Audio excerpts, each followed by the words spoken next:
비가 조금 그쳤는데 그래도 우산을 쓰고 다니시는 분들 보니까 비가 꽤 많이 오죠.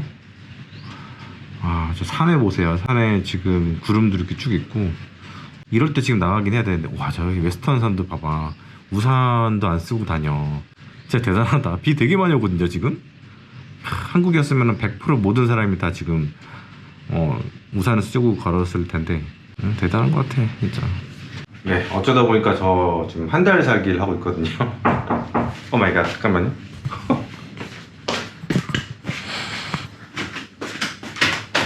Hello. towels and water? Okay, okay.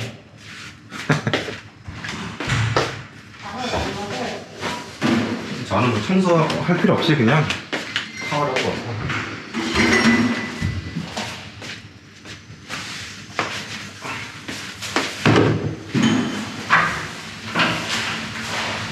청소는 그냥 제가 알아서 다 합니다. 땡큐. Đây nhau, bên, bên, bên, bên. 예.เอาน้ำเลี้ยงไว้เนี่ยแล้วเอาไข่ 땡큐. 그냥 제가 다 해요. 한국에 있을 때도 뭐 제가 다 했는데, 그냥 간단해요. 뭐 어차피 독방인데 뭐 청소할 게 뭐가 있어. 근데 침대 시트는 뭐 일주일에 한 번씩은 갈아달라고 하고 있고, 제가 살고 있는 방인데요. 그냥 저는 이게 깔끔한 방이 최고인 것 같아요. 여기가 조식까지 하면은 하루에 한 14불? 15불? 그 정도 되는 것 같아요. 그러면 요즘 환율이 너무 많이 올라가지고 2만원 꼴이니까 60만원 정도 하는 것 같아요. 그래서 이거 놓고 와야지.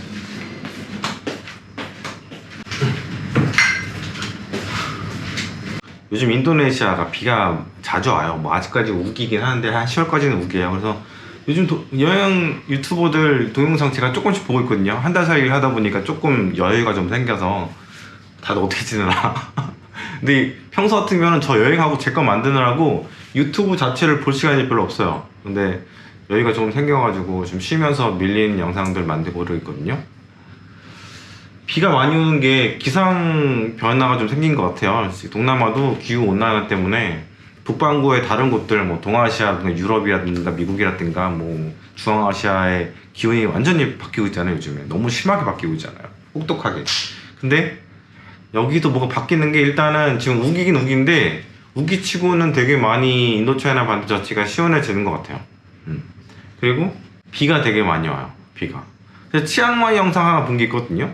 치앙마이를 한 11월에 한 가볼까 생각 중이어가지고, 한 달 살기까지는 모르겠고 그때 가봐서 판단할 문제이긴 하겠지만, 제가 지금 그 치앙마이 관련해서 한국인들이 치앙마이를 더 이상 천국을 생각하지 않는 이유, 이거 영상이 나름 제 영상 중에서는 여름에 올린 영상 중에서 제일 조회수가 많이 나왔거든요. 근데 마이크 상태가 굉장히 좋지도 않은데도 불구하고, 그래서 제가 다른 나라들하고 비교해본 영상도 한번 찍어볼까 생각을 하고 있어요. 치앙마이 가면은 정말 얼마나 오래 있을지 모르겠는데 그런 생각을 하고 있습니다. 많은 분들이 치앙마이에 대한 관심들이 많다 보니까 근데 치앙마이 영상을 많이 만들진 않을 거예요. 왜냐면 워낙 많이 다니면서 많이 찍었기 때문에. 인도차이나 반도도 올해까지가 마지막이고요. 내년부터는 중앙아시아에 있는 여러 나라들, 탄 붙은 나라들로 갑니다. 어쨌든 간에 지금 기후 변화 때문에 태풍도 지금 오고 있고, 태풍이 지금 계속 와. 연달아 잠깐 좀 쉬었다가 다시 또 그래서 이 인도차이나 반도에 오래 살았던 분들도 요즘 왜 이렇게 비가 많이 오는지 모르겠다 이런 얘기들 많이 하시거든요. 10월이면은 이제 11월부터 건기로 가는 나라들이 많아요. 태국이라든가 뭐 베트남이라든가 여러 나라들 건기로 가는데, 이제 10월부터는 좀 잠잠해져야 되는데 비가, 여기는 비가 한 번 오면은 어마어마하게 오거든요. 확 오거든요. 앞이만 안 보일 정도로 오거든요. 근데 예전 같으면은 소나기처럼 한 30분 이렇게 오고 말았대요. 근데 지금은 거의 뭐 한낮에 가까이 이렇게 온다고 봐야 되나? 진짜 자기 전에 오기 시작해서 아침에도 계속 그렇게 오고 있어. 오전까지. 지금도 지금 12시 정도 됐거든요. 밥을 먹어야 되는데 나가야 되는데 비가 오니까 지금 나가기가 좀 그래서. 그래도 제가 지금 있는 데는 해변가에 있다 보니까 아무래도 비가 오면은 다 이제 바다로 내려가요. 근데 바다로 내려가면 뭐가 문제냐면은 바다가 오염되잖아요. 그래서 에메랄드 빛이었던 바다가 비가 오고 나면은 육지에서부터 보면 토사라든가 강에서부터 나오는 이런 하수, 그리고 막 모래, 흙 이런 거 다 하니까 색깔이 흙탕물이 변해요. 근데 평소에는 이제 쓰레기가 별로 없거든요, 해변가에. 근데 걷다 보면은 비 온 날은 쓰레기가 되게 많아요. 그래서 오염이 되는 거죠, 바다가. 그렇게 오염이 되는 거지.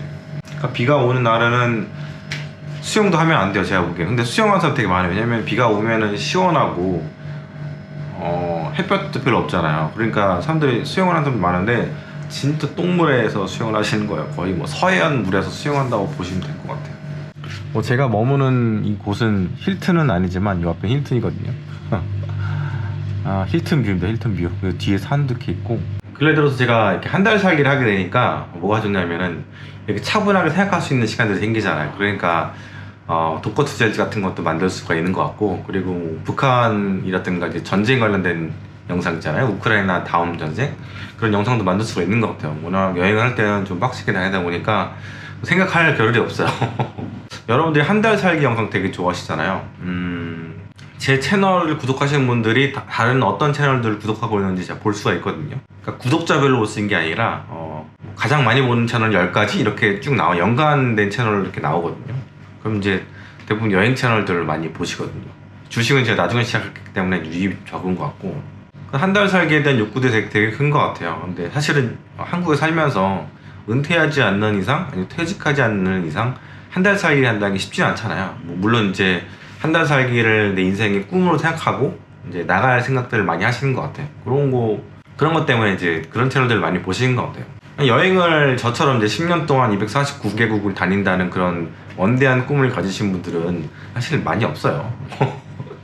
해외에 산다고 하더라도 정말 살기 좋은 곳들을 찾는 그런 분들은 많지만, 저처럼 좀 탐험가 정신을 발휘하는 사람들은 별로 없는 것 같고, 약간 별종이죠. 저는 별종이고, 저처럼 이제 물가도 괜찮고 살기 기후도 좋고 그런 곳들 쭉쭉 따라가시는 그런 채널들 많이 보시는 것 같아요. 연관된 채널들이야 여러분들이 이제 구독하시고 있는 채널들이니까 제가 말할 필요는 없고, 저는 약간 한 달 살기 채널들은 굉장히 실질적이긴 해요. 우리가 살고 있는 터전을 한국이 아닌 다른 나라로 간다, 그런 측면에서는 굉장히 되게 실질적이고, 거기서 내가 어떻게 살 거고, 생활비는 어떻게 들고, 이런 경제적인 것들이라든가 그 동네에는 뭐가 있고 대충 분위기는 어떨 것 같고, 이런 것들을 주는 정보는 괜찮다고 생각하는데, 저는 여행이라는 게 그래요. 여행이라는 거는 그냥 어떤 곳에 가서 한 달을 딱, 그러니까 저렴하게 숙소를 잡아놓고 그 안에서만 이렇게 쭉 지내면서 그냥 동네 한번 돌아보고, 이게 여행인가? 전 이건 여행이라고 생각하지 않거든요. 만약 그렇다고 하더라도 거기를 베이스 캠프 삼아서 그 도시를 탐험하거나 그 인근 지역들을 탐험하는 그런 케이스로는, 그런 시도는 괜찮다고 생각해. 그거는 진짜 여행에 가깝다고 생각을 해요. 물론 그걸 100% 여행이라고 할 수는 없겠지만, 근데 진정한 여행이라고 한다면 어떤 지역을 끊임없이 스터디하고 알아가고 배워가고, 그렇죠? 탐험해 가는 게 그게 진짜 여행이 아닐까 싶어요. 그래서 저는 한 달 살기 채널들은 조금 여행의 본질에서 벗어난 것 같다는 생각을 좀 합니다. 근데 그런데도 한 달 살기 채널들 여러분들이 보시고 그런 흥행하는 이유는 그런 니즈가 있기 때문에 그런 게 아닌가 싶기도 하고요. 저 같은 경우에는 원래는 한 달 살기 채널은 전혀 아니었어요. 그쵸? 처음에 터키, 그리스도 렌터카로 쭉쭉쭉 가는 그런 스타일이었고, 태국도 마찬가지고, 캄보디아는 제가 한국에서 정리하고 너무 진이 빠져가지고 일단 프놈펜에서 한 달 있다가 밀린 영상도 만들고 쉬다가 그다음부터 이제 태국 여행 간 거였고, 그리고 이제 말레이시아부터는 다리 때문에 제가 어쩌다 보니까 뭐 한 달 살기라든가 2주 살기 이런 식으로 다니게 된 그런 아픔은 있는데, 원래 제 채널의 이제 성격은 그런 채널은 아니고요. 그리고 도시 생활에 대해서 여러분들이 많이 얘기해요. 너 왜 이렇게 도시에만 있냐. 사실 푸놈펜에도 한 달 내에 이제 거기에만 있으니까 사람들이 도시를 벗어나지 않는다 이런 얘기를 하셨는데, 저희 DNA는 그런 게 아니고요. 그러고 나서 이제 태국에서 이제 막 다니니까 그런 얘기들이 쏙 빠졌죠. 그런데 이제 다시 말레이시아 가니까 도시에만 있으니까 약간 그런 분위기가 좀 있는 것 같기도 하고, 근데 말레이시아가 한 달 살기라든가 은퇴이민으로 워낙 잘 돼 있고 유명한 도시다 보니까 그런 컨텐츠에 대한 수요는 있는 건 저는 지금 봤습니다. 약간 반응이 좋다고 해야 되나? 아무튼 저는 채널과 별개로 남은 9년 3개월 동안 열심히 이제 다른 나라들 여행을 하게 될 것 같고요. 도시가 발전된 나라는 도시 여행을 하게 될 거고, 예를 들어서 뭐 미국 가면은 미국 동부는 다 도시고 서부도 도시잖아요. 도시 여행을 하게 될 것이고, 중부를 가게 되면 또 중부에 맞게 여행을 하게 될 것 같고요. 그렇게 지금까지 여행을 해 왔었고, 그리고 오지라고 할 수 있는 뭐 아프리카라든가 아니면은 정말 뭐 파푸아 뉴기니 같은 그런 인류에 있어서 이제 사람의 그 문명의 힘이 많이 미치지 못하는 곳, 그런 곳들도 차차 가게 될 것 같습니다. 원래는 오래 가기로 했었는데 제가 이제 다리 때문에 그런 데는 정말 운전하기도 쉽지 않고 오토바이도 들어가기 힘든 곳들이거든요. 그리고 약간 치안도 굉장히 위험한 곳인데 이렇게 다닐 수가 없겠더라고요. 그래서 10년 일정이 확실히 올해 때문이라도 한 몇 달은 좀 늘어날 것 같아요. 올해 남태평양들을 못 가가지고 이렇게 말레이시아라든가 태국이라든가 뭐 이런 곳들 오래 있을 계획은 아니었거든요. 그러니까 좀 늘어나게 된 것 같아요. 어차피 뭐 인생은 기니까 제가 만약에 여행이 끝나고 나면 50한 중반이거든요. 근데 한 뭐 좀 늘어나도 중반에서 조금 더 늘어나도 뭐 그렇게 큰 문제는 없을 것 같고, 아무튼 저 같은 경우는 여행을 하면서 지금 약간 휴가 같은 그런 상황인데 다리가 더 나빠졌어요. 나빠져서 한국 돌아갈까 생각을 하다가 돌아가서 좀 쉴까 하다가 그냥 있기로 했습니다. 그냥 휴양지에서 한 달 정도 있으면서 그러다 보니까 이제 저런 요가 매트도 한국에서 쓰던 거 똑같은 거 사서 호텔에서 또 하고 해변에서 요가를 하고 있고, 여기는 주방은 없지만 거의 뭐 김치라든가 이렇게 해먹을 것들을 갖고 와서 해먹고 있고요. 한국에서 사는 것과 얼추 비슷한 그런 독거 노인 생활을 좀 하고 있습니다. 근데 지금 뭐 한국에서 들려오는 여러 가지 뉴스들 보면은 막 카톡도 멈추고 막 그런 거 보면은 한국이 진짜 나라는 조그만데 진짜 스펙타클한 일들이 많구나 그런 생각도 들어요. 심심하지 않은 나라긴 해, 혼자 살아도. 근데 여기는 물론 제가 이제 매스미디어, 여기 이 나라의 매스미디어에 제가 이렇게 노출돼 있지 않다 보니까 잘 모르는 것도 있겠지만 그냥 편안해요. 세상의 모든 그런 것들로부터 이렇게 방해나 간섭받지 않고 조용하게 할 수 있는 것 같아요. 만약에 제가 누군가 동행이 있어서 같이 살게 되면은 굉장히 단조롭지만 평화로운 삶을 살지 않을까 그런 생각도 들기도 하고, 저도 진짜 도시에 최적화된 삶을 살던 사람이었는데 이렇게 야생 속에서 들어와서, 물론 호텔이 이렇게 있으니까 여기는 야생이라고 하기도 뭐하긴 하지만 어쨌든 밖에 나오면 야생의 공격들이 날라오기도 하고, 카메라를 켠 가장 큰 이유 중 하나가 그 시진핑이 이제 그 집권을 다시 이제 이어가잖아요. 그러면서 한 얘기가 뭐냐면 무력 사용을 포기하지 않겠다, 무력 사용에 대해서 거부하지 않겠다, 그겁니다. 그래서 와, 전쟁을 가시화하는 발언을 한 거죠.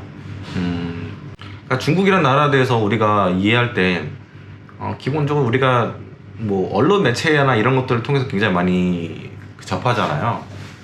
언론 매체는 기본적으로는 국제적인 뉴스들 같은 경우에는 미국이라든가 해외 기사들을 그냥 복붙하는 그런 경향들이 굉장히 많고, 그래서 미국적인 서구적인 그런 마인드로 다른 나라들을 이제 이렇게 바라보는 뷰가 있고, 그러면 왜곡된 경우가 굉장히 많거든요.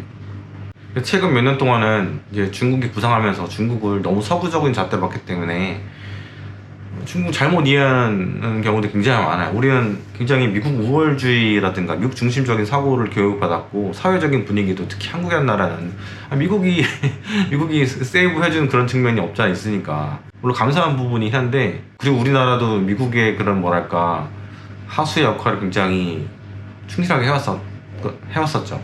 근데 이제는 우리나라도 자주국가잖아요. 우리나라도 우리나라의 그런 국격이라든가 그리고 이제 실리에 맞는 그런 정치적인 그런 외교적인 그런 모습들을 보여줘야 되는 게 저는 맞다고 생각하거든요. 그래서 뭐 친중도 아니고 친미도 아니고 반공도 아니고 반중도 아니고 반미도 아니고 반공은 해야 됩니다, 무조건. 그러니까 뭔가 이제 우리의 그 주관이 있어야 된다고 생각하는데, 아직까지 우리 애들의 마인드는 그 서구적인 미국적인 중심의 그런 마인드를 갖고 있는 것 같아요. 저는 기본적으로 그렇게 생각을 해요. 시진핑이 본인의 야욕, 그러니까 중국의 야욕, 공산당의 야욕을 스스럼 없이 이렇게 보여주고 있어요. 그게 가시화되고 있는 그런 상황에서 우리는 이전과 같은 그런 태평성대 시대가 이제 끝났음을 좀 깨달아야 될 때가 온 것 같아요. 얼마 전에 올렸던 그런 영상을 보니까 두 분이 구독을 끊으셨더라고요. 아, 듣기 싫은 얘기 계속한다. 그 친중적인 그런 마인드, 이런 생각을 하고 끊은 것 같아요. 제가 볼 때는. 원래 제가 이런 투의 글을 어디다 올리면 그런 반응들이 나오니까 뻔하고 생각을 하는 게. 근데 진짜 심각한 상황들이 일어나고 있어요. 중국은 제 생각에 분명히 2년 안에 바이든 임기 중에 대만을 칩니다. 그러면 북한도 뭔가 액션을 취하게 되고, 그리고 그런 것도 있어요. 미국이 진짜 대만을 지켜줄까? 홍콩이 한 4년 전에 저렇게 사단 났을 때 그 어떤 국가도 도와주지 않았어요. 홍콩은 자본주의 국가잖아요. 그런데도 완전 적화 통일되고 있는 그런 상황인데도 불구하고 정말 수많은 사람들이 나라를 지키기 위해서 이렇게 투쟁하고 민주화 시위를 했는데도 불구하고 미국은 아무것도 안 했어요. 한국도 아무것도 안 했고, 그 주변에 있는 나라들은 다 민주국가잖아요. 중국 빼고는, 베트남 빼고는 다 아무런 뭐 제재도 손방망. 어차피 미국의 제재라는 게 뭐 제대로 먹히진 않으니까 성과정도 없고. 와, 저도 충격이었어요. 아무도. 대만이 저렇게, 물론 홍콩이란 나라는 뭐 먹을 게 없죠. 먹을 게 없으니까 그렇다고 쳐요. 근데 대만은 반도체가 있으니까 무조건적으로 대만을 미국이 지켜줄 것이다 라고 이제 판단하시는 분들이 계시는데, 사실 바이든이 또 얼마 전에 그런 얘기 했잖아요. 어떤 특별한 약속을 한 적이 없다, 이렇게 얘기했거든요. 되게 비슷한 얘기를 했었거든요. 야씨, 그러면 대만이란 나라도 우크라이나 꼴 날 수도 있겠다, 그런 생각이 들어요. 그리고 중국이 왜 대만을 치냐, 그런 얘기 하신 분들 계시거든요. 첫 번째는 체제 안정. 저번 영상에 제가 얘기했는지 모르겠는데, 중국은 정말 체제 안정을 너무나 중요시 생각하는 나라예요. 지금 중국의 나라가 54개 민족이 이렇게 있는데, 지금 중국 건국 이후로 이렇게 소수민족들이 나가고 싶어 한 적이 없거든요. 특히 서쪽 티베트 이런 쪽이라든가 내몽고 쪽이라든가, 또 대만, 대만도 마찬가지고 홍콩도 굉장히 이러고 있고, 마카오도 어떻게 될지 모르겠고. 이 와중에서 홍콩을 제대로 지금 발로 짓밟아서 눌러버렸잖아요. 이게 굉장히 좋은 본보기예요. 니들 이런 식으로 이렇게 까불면 이렇게 된다. 그리고 대만도 마찬가지예요. 대만까지 하면은 먹어버리면은 이제 적화 통일을 다 완성했다, 국가를 다 수복했다, 이렇게 생각을 하고 있는 게 시진핑과 공산당, 그리고 중국인들이 생각하는 그런 마인드거든요. 러시아 사람들은 우크라이나가 우리 같은 민족, 친척, 이렇게 생각을 하거든요. 근데 우크라이나 사람들은 전혀 그런 생각을 안 해요. 왜 우리가 니네 친척이, 이렇게 나오고 있거든요. 근데 마찬가지야. 중국인들은 대만을 이미 우리나라라 생각하고 있어. 근데 우리 같은 한국 사람들이라든가 서구권의 마인드는 왜 그렇게 생각하지? 아니야, 너네랑 대만은 다른 나라야. 중국이랑 대만은 다른 나라야. 이렇게 생각하고 있어요. 물론 겉으로는 하나의 중국을 지지하는데 속으로 그렇게 생각하겠어요? 하나의 중국을 지지하는데 중국이 대만을 치면 미국은 대만을 방어하기 위해서 항공모함을 보내고 무기 상호하겠다, 이런 식으로 얘기를 하겠어요? 그러니까 앞뒤가 안 맞는 행동들을 지금 서구권을 하고 있는 거지. 말로는 하나의 중국을 얘기하고 있는데 뒤로는 다 칼을 갈고 있는 상황이고, 군사훈련도 거기서 왜 합니까? 미국이 왜 대만에서 하겠어, 군사훈련을. 그래서 시진핑이 만약에 대만을 먹게 되면, 시진핑 정권이, 그러면 그 전에 모택동이라든가 등소평이라든가 그 위에 쟁쟁한 그 주석들이 못했던 그 수권 싸움을 이룬 거기 때문에 역사에 큰 업적을 남긴다, 이렇게 생각할 수 있죠, 그들은. 근데 한국 분들은 그거를 상상을 못해. 그거를 이해를 못해. 체제를 유지하기 위해서 전쟁을 일으킨다. 왜냐면 이제 한국 사람들은 단일 민족의 그런 마인드가 있기 때문에 그냥 한 나라로 쭉 살았잖아요. 그렇게 산 지가 거의 1000년이 넘었잖아요. 근데 중국에 있으면 정말 다양하거든요. 이 중국이라는 나라가. 제가 40km치를 여행을 했는데 서부 끝과 동끝과 북쪽 끝과 남쪽 끝이 다 달라요. 말은 중국어 쓰는데 생김새도 다르고 마인드도 좀 다르고. 저 개인적인 요즘 화두는 뭐냐면, 진짜 뉴 노멀의 시대가 왔구나, 좀 패러다임이 바뀌고 있고 우리가 그거에 적응을 해야겠구나. 그게 국제 정세를 바라보는 시각이든 아니면 투자든 우리의 라이프 스타일이든 이제는 뭔가 조금 예전과는 다른 생각을 해야 되는 게 맞구나라는 생각을 합니다. 그중 하나가 물가거든요. 근래 들어서 PCR을 철폐하는 나라들이 많아지면서 여행객들이 늘고 그리고 호텔 가격이라든가 전반적인 물가가 올라가고 있어요. 이게 뭐냐면은 무언가 하나가 바뀌면, 뭔가 여행에 있어서 패러다임이 바뀌면 그 다른 많은 하위 변수들이 바뀌는 거죠. 이게 글로벌적으로도 마찬가지예요. 글로벌 정세가 힘의 균형이 바뀌거나 깨지면 여러 가지 많은 것들이 바뀌는 거죠. 그걸 우리가 인지하고 적응하지 않으면 도태될 수 있다, 그런 생각이 좀 하고 있습니다. 마무리하자면 쉽지 않은 세상이 왔고 우리가 그에 맞춰서 빠르게 적응해야 되겠다. 아무래도 한 달 살기를 하다 보니까 제가 잡생각이 많아져서 카메라를 오랜만에 또 켰는데 뭔가 바쁘게 살다가도 이렇게 쉼이 필요한 것 같아요. 어떻게 보면 저는 여행이 업이 되다 보니까 이렇게 쉬는 게 또 저한테는 이제 휴가거든요. 열심히 영상을 만들고 있긴 한데 다음 여행을 위해서 여러분도 그동안 많이 쉬지 못하신 분들 계시다면 이렇게 쉬는 시간 좀 마련을 하시면 좋을 것 같아요. 너무 거창하게 시작했는데 너무 간단하게 끝나네. 감사합니다.